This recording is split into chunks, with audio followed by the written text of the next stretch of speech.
হুলাকু খানের মেয়ে, বলা হয় হুলাকু খানের মেয়ে, তাতারদের নেতার মেয়ে বাগদাদ শহরে বের হয়েছে।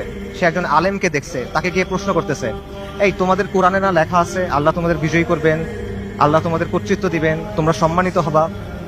আর এটা কোরআন তো ভুল, কারণ আমরা তোমাদের উপরে কর্তৃত্ব করতেছি, তোমরা আমাদের অধীনস্থ। তখন সেই আলেম বলছেন যে রাখাল যখন ভেড়া নিয়ে যায় তখন সাথে কিছু কুকুর নিয়ে যায়, গার্ড ডগস। কেন নেয়? কারণ ভেড়া যখন পাল থেকে বের হয়ে যায় তখন কুকুর ছেড়ে দিতে হয়, কুকুরের ধাওয়া খেয়ে ভেড়াগুলো আবার পালে ফেরত আসে। তোমরা তাচাররা হলো এই কুকুর। আল্লাহ তোমাদেরকে পাঠাইছেন কারণ আমরা দিন থেকে সরে গেছি। তোমাদের ধাওয়া খেয়ে আমরা দিনের দিকে যখন ফিরবো তখন যিনি তোমাদের ছাড়ছেন তিনি তোমাদের আবার বেঁধে ফেলবেন। সুবহানাল্লাহ। আন্ডারস্ট্যান্ডিংটা খুব ক্লিয়ার। তাদের মধ্যে অনুশোচনা ছিল, দুঃখ ছিল, কিন্তু কোনো কনফিউশন ছিল না, শত্রুকে নিয়ে মুগ্ধতা ছিল না। তারা এটা ক্লিয়ার ছিল যে আমরা দিন থেকে সরছি, এই জন্য আজকে আমাদের এই অবস্থা, আমাদের দিনে ফেরত আসতে হবে। কিন্তু আমাদের আজকের কি অবস্থা? আমাদের অবস্থাটা কমপ্লিটলি ডিফারেন্ট। যারা আমাদেরকে হত্যা করতেছে, যারা আমাদের উপর আগ্রাসন চালাচ্ছে, তাদের নিয়ে আমাদের মধ্যে মুগ্ধতা কাজ করে, তাদের নিয়ে আমাদের মধ্যে ফ্যাসিনেশন কাজ করে।